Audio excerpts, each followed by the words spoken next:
Kami ini keluarga kecil ya. Kami keluarga kecil. Masing-masing keluarga dari kecil bahagia sejahtera. Itu pelajaran kayak gitu ya. Keluarga kecil bahagia sejahtera gitu ya.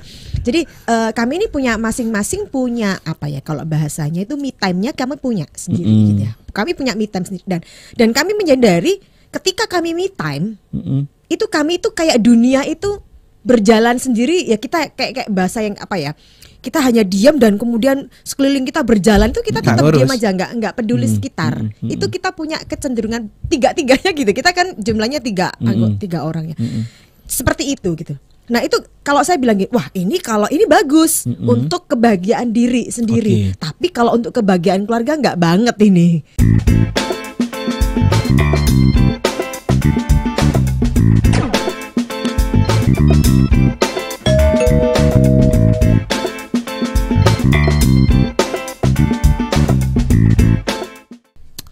Keluarga bahagia. Anda berdua merasa keluarga Anda bahagia? Aku perlu mengorek dirimu dulu. Karena ada yang bilang, kan ini sama Mas Okta mah gampang, cuma ngomong doang. Mempraktekkan gak yang diomongkan? Ada loh pendengar yang sampai merasa begitu loh. Kita mulai dari diri Anda. Anda sudah merasa keluarga Anda bahagia? Bahagia. Kok situ sing jawab situ? Lo kan sisi-sisi. Katanya satu-satu. Oh iya, sampai merasa bahagia. Kan gini Mas Andri. Gimana? Kalau ngomong bahagia itu di buku saya sebelumnya terapi pikiran bahagia. Nanti boleh di-searching buku terapi pikiran bahagia itu saya tulis. Jadi bahagia itu kan kondisi ketika diri kita itu merasa lepas, lega, dan nggak ada keberlekatan dengan apapun kecuali berlekat sama Tuhan. Begitu. Nah, jadi pokoknya lego, ayem. Nah, itulah bahagia. Nah, tinggal berikutnya adalah bagaimana, apakah selalu stabil atau bagaimana, begitu kan ya. Memang namanya perasaan itu kan naik turun. Betul. Naik turun. Tapi ada core yang diperjuangkan, ada titik stabilnya. Nah, titik stabilnya adalah ketika kondisi kita tadi itu, kalau kita bilang apakah kami bahagia karena kami punya titik stabil. Ketika lagi kondisinya di bawah itu, kita kan berjuang gimana cara sampai stabil. Begitu. Stabilisasi. Ternyata tidak hanya dalam membuat kue ya, adonannya harus stabilizer ya. Tapi stabilisasi dalam menjaga konsep pemikiran yang bahagia agar terwujudnya keluarga yang bahagia itu juga penting. Up to down, emosional orang itu juga fluktuatif. Kalau berbicara keluarga kan nggak hanya pasangan, mau emosional pribadi aja personal fluktuatif, apalagi harus menggadukkan dua orang yang berbeda prinsip dan pemikiran. Apa yang Anda lakukan ketika Anda mengalami fluktuasi dan goncangan-goncangan untuk tetap harus fighting memperjuangkan kebahagiaan Anda? Ya, yang balik lagi ke basic ya. Balik lagi ke basic tentang otak. Itu balik lagi basic laki perempuan gitu. Jadi kenapa itu kita harus tahu dulu gitu loh. Oh ya, ini kalau kita lagi kondisinya lagi turun gitu kan. Nah, gimana caranya biar naik? Kita perlu kayaknya lagi ini nih, pasangan kita lagi kondisinya lagi turun. Oke, kasih waktu dong, kasih jeda. Kasih ruang dia, gitu. Jadi kita juga harus ke pasanganku. Kadang-kadang kan begini kan, pasanganku kayaknya kalau lagi suntuk ya, gitu ya. Nggak kita tanya dulu, tapi tiba-tiba langsung happy dong. Kita masa ini nih kok suntuk banget, kenapa sekarang? Terus apalagi yang paling bikin bete itu kadang-kadang kan begini pertanyaannya, kenapa kamu nggak seneng sama aku, kamu nggak bahagia sama aku, kamu tersiksa ya? Jadi nggak ditanya dulu lagi ngapain, tiba-tiba langsung dijudge kayak begitu kan. Nah, yang balik lagi adalah kok lagi mukanya lagi murung ya, misalnya kayak begitu. Nah, ketika diajak ngobrol kok ngobrolnya enak, mungkin dia butuh waktu, kasih ruang aja. Justru itu adalah salah satu cara untuk mengembalikan, menstabilkan lagi ya gitu. Nah, ketika nanti sudah udah oke nih, udah siap, yuk ngobrol yuk. Baru ngobrol, ada apa, kenapa, misalnya kayak gitu. Dan itu baru kita akhirnya saling selalu rekomitmen lagi ya. Iya kemarin ternyata ada apa yang nggak pas dari kita. Kok kamu perlakukan aku kayak begitu, kok kayaknya aku agak yang nggak nyaman ya gitu. Oh ya, pengennya melakukan kayak gimana. Nah, kan ada seperti itu. Tapi yang paling penting balik lagi tentang basicnya, taunya gimana.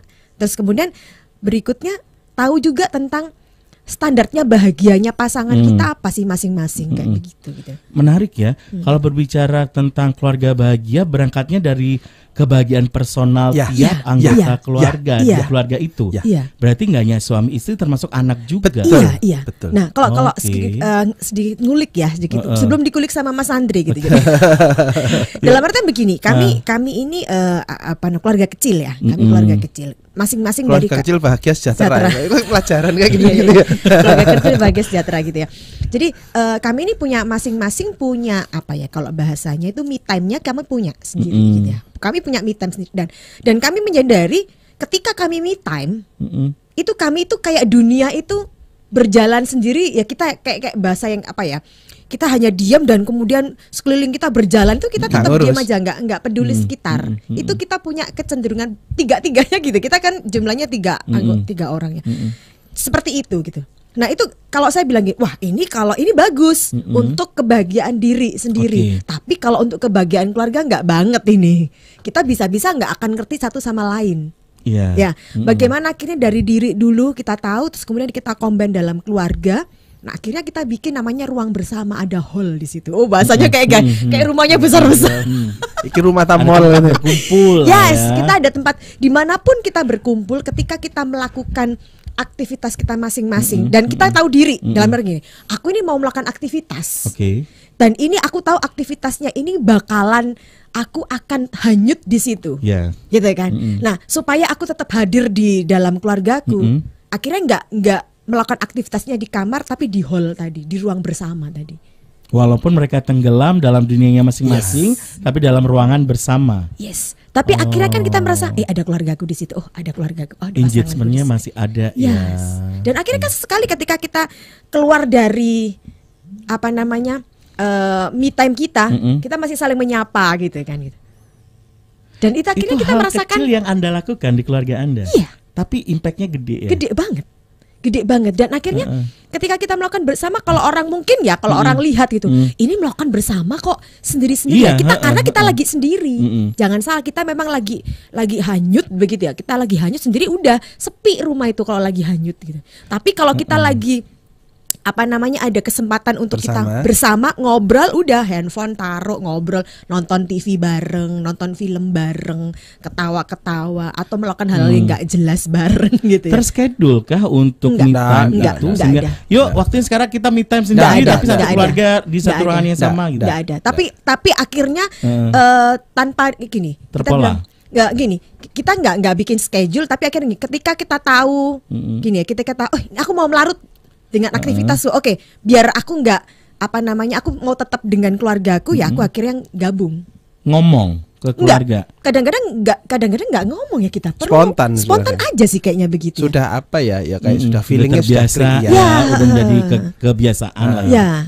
Pola habit karena kan kita bikinnya standarnya adalah ketika kita bahagia, keluarga kita juga bahagia. Ketika keluarga kita bahagia, kita juga bahagia. Dan mungkin itu yang akhirnya tanpa disadari kita akhirnya aku mau larut di aktivitas nih, berarti aku harus gabung di mana ya gitu. Aku duduk di sini ya, tapi aku kasih space sekian ya, aku mau begini-begini. Gitu. Sampaikan aja ya, jangan diam ya. Oke. Ayah mau kerja nih, tapi bareng-bareng yuk ngumpul nggak apa-apa. Iya. Gitu. Jadi kadang-kadang ketika kita apa namanya suami kerja, dia kerja, aku mojo aja dia kerjanya gitu ya. Jadi kita punya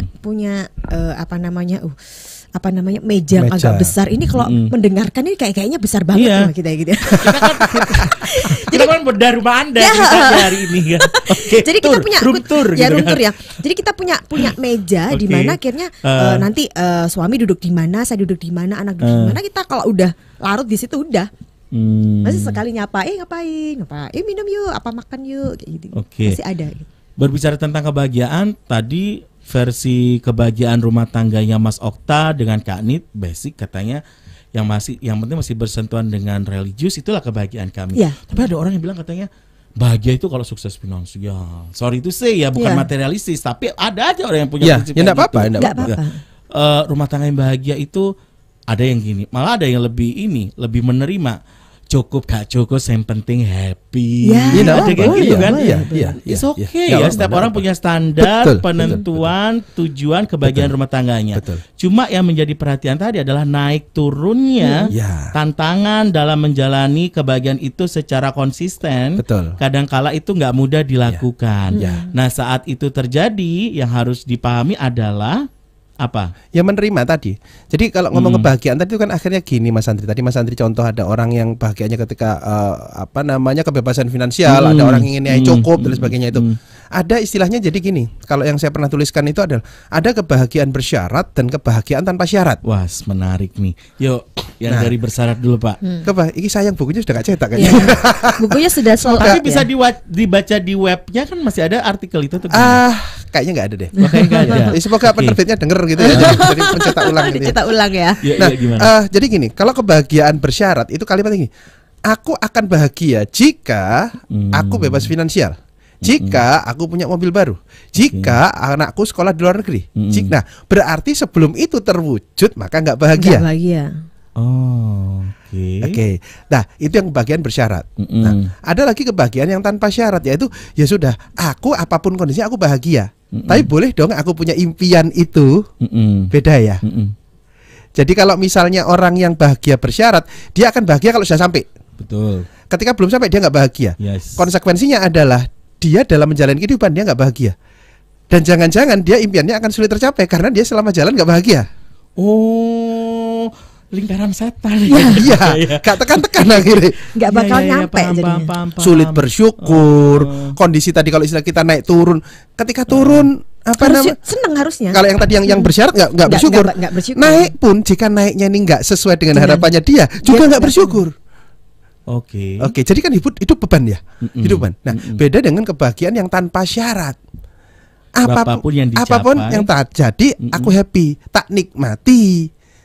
Yang penting kalau udah ada usaha, udah ada effort. Jadi aku menikmati segala perjalananku, tapi aku tak setting tujuan. Sama-sama dia tujuan. Misalnya tadi aku pengen kebebasan finansial. Oke, kebebasan finansial harus jelas ya. Angka berapa? Kalau aku punya tabungan 10 miliar misalnya, ya sudah. Kalau yang kebahagiaan tanpa syarat, sekarang penghasilanku di rekeningku hanya ada 1 juta. Aku tak nikmati 1 juta ini gimana? Tapi aku tetap ikhtiar. Gimana caranya sampai bisa 10 miliar? Impiannya tetap 10 miliar tercapai. Beda. Tapi stres-stres amat. Tapi udah dalam artian ketika apa yang udah ada di depan mata kita udah nikmati, kita udah bahagia. Yang jadi jebakan tuh kan kadang-kadang kita harus mengejar kebahagiaan. Jangan dikejar, diciptakan kebahagiaan. Contoh misalnya ketika kita bahagia, kita bahagia ketika kenyang gitu ya. Aku kepengen makan nih gitu ya gitu. Nah tapi kan nggak mungkin dong kita tiba-tiba makanan itu langsung ada. Pasti kan ada prosesnya dulu.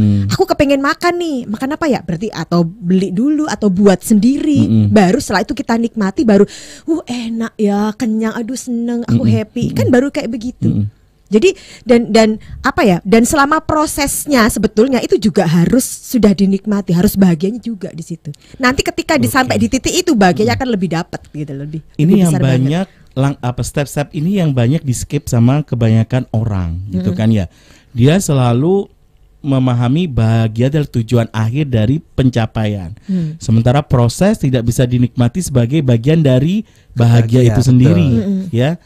Yang ada apapun yang dihasilkan sepanjang belum mencapai tujuan akhirnya, ya rumangsane belum ya kurang aja gitu ya. Oke. Bahkan makanya di titik ketika lagi down tadi gitu ya, ketika lagi down. Ketika lagi down kita nikmatin downnya itu gitu loh. Sebagai bentuk itu gampang ngomong kan gak kabeh lakoni iso. Oke. Down, dinikmati situasi down. Apa yang harus menjadi sugesti pada diri kita agar kita bisa menikmati di saat situasi down? Nah, ketika akhirnya kan kita bisa tahu yang namanya rasa itu kan ada rasa sedih, ada rasa senang. Ketika kita lagi dalam kondisi down itu kan lebih banyak kesedihnya ya. Kita nikmatin sedihnya sebagai bentuk terima kasih ya Tuhan dikasih rasa sedih ya. Tujuannya apa? Ketika nanti ini rasa sedih ini sudah berlalu dan ganti bahagianya banget. Karena ada pembanding kalau bahasanya ada pembandingnya, ada kalau rasa. Kalau habis lapar makan tuh lah enak. Ya sama kayak begitu. Cuman kalau tadi pertanyaannya Mas Andri menarik. Terus kan nggak semua orang bisa. Terus ngapain kan gitu ya? Latihlah untuk mencari makna. Wah ini menarik. Makna baru. Jadi ibaratnya tola-toleo. Contohin. Ada orang biasanya naik mobil. Oke ya. Berarti kan keren dong punya mobil, bagus kemana-mana, nggak kepanasan dan sebagainya begitu kan? Oke. Suatu saat dia jatuh, dia nggak punya mobil. Oke. Harusnya dia sedih dong. Iya kan? Oke. Kalau pada fase awal, masa-masa awal sedih wajar, kaget. Oke. Seiring waktu harus cepat move on. Move onnya adalah temukan makna baru. Contoh, Dulu itu biasanya naik mobil nggak panas, sekarang lo harus naik motor kepanasan. Tapi cek, ada tempat-tempat yang hanya bisa dikunjungi kalau naik motor. Iya. Nah, kalau naik mobil nggak bakal dia bisa ke situ. Nah, temukan makna itu. Hal-hal yang bisa dilakukan naik motor. Asik ya naik motor ya. Jadi kita bisa nongkrong di situ nih. Kita bisa jajan di situ Itu. nih. Sebenarnya intervensi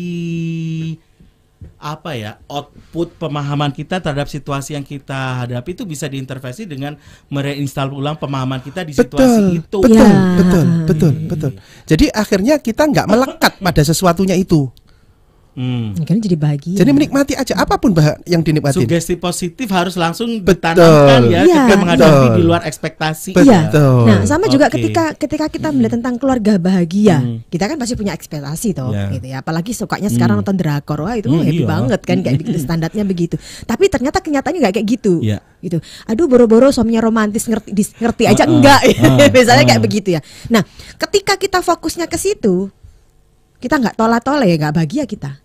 Tapi yang ada adalah dilihatin, suamiku tuh memang nggak romantis gitu ya. Tapi dia itu nggak pernah yang namanya nggak ngasih kabar ke aku. Ya walaupun kabarnya cuman di kantor, jalan. Tapi seneng banget. Banyak loh ya. Kan masih tolah-toleh Mas Andri. Itu dinikmatin aja gitu. Bener nih suamiku memang nggak romantis. Tapi kalau aku butuh apapun, aku minta apapun, udah deh wes gitu. Nah. Jadi mencoba mencari itu. Nah, yang kadang-kadang banyak jadi jebakan itu adalah kita masih hidup di dalam ekspektasi kita sementara dan tidak mau berdamai dengan situasi yang ada. Iya. Dan akhirnya sama juga ketika misalnya sama banyak hal yang ketika lagi turun, lagi down kayak begitu gitu ya. Banyak kenapa sih kok lagi down kok malah nggak ditemenin ya, kok malah ditinggal ya. Bisa jadi dia tidak menemukan sebetulnya bahagianya di mana ya? Lagi down kok masa bisa sih tetap jadi keluarga bahagia? Berdamai dengan situasi yang ada bukan menyerah ya. Bukan, beda. Tapi menikmati perasaan Anda lebih nyaman sehingga Anda punya energi baru untuk berpikir lebih bening, lebih ngerti, lebih taktis gitu kali ya. Dan kekuatannya sebetulnya adalah keberanian untuk mendefinisikan atau keberanian untuk menceritakan apa yang ada. Yang kita ngomong abstrak bahagia. Karena gini Mas Andri, beberapa waktu lalu ada teman cerita ke saya, istrinya dia mau digugat cerai sama istrinya. Ketika si suaminya tanya, kenapa kamu kok melakukan ini begitu? Ya kamu kan nggak nafkahi aku. Si suami tanya, kamu butuh nafkah apa yang kurang, yang aku nggak kasihin? Si istri bilangnya, masa kamu nggak tahu sih nafkah itu apa? Selesai. Loh, jadi kan bingung. Padahal, nah dalam konteks hal seperti ini loh, yang seringkali orang skip, mendefinisikan. Aku kurang, blonjone kurang, aku butuh nih 10 juta, kon mek 3 juta, misalnya begitu. Nah, jelas. Akhirnya kita dalam men-setting impian, men-setting kebahagiaan itu jelas. Tapi kalau serba nggak jelas, aku gak bahagia, kamu sih nggak perhatian ke aku. Kamu butuhnya perhatian seperti itu. Ya pokoknya perhatian, kacau. Jika ketemu deadlock seperti itu, jalan-jalan ayolah berupaya untuk mencari definisi yang lebih jelas.